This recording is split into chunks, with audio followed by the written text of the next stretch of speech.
Hi friends, this video shows how to fix issue files by Google app not showing nearby share option.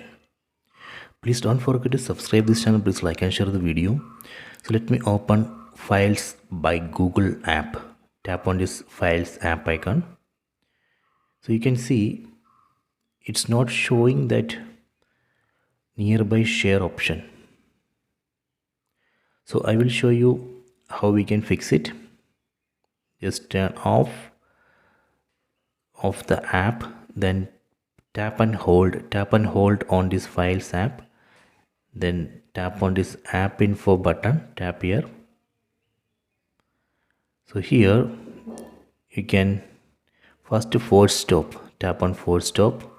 Okay, then find storage, tap on storage, then clear cache, then clear data. Okay, then after that you can again open files app, then tap on continue, tap on allow.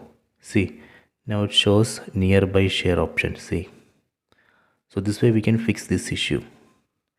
Okay, so please check it.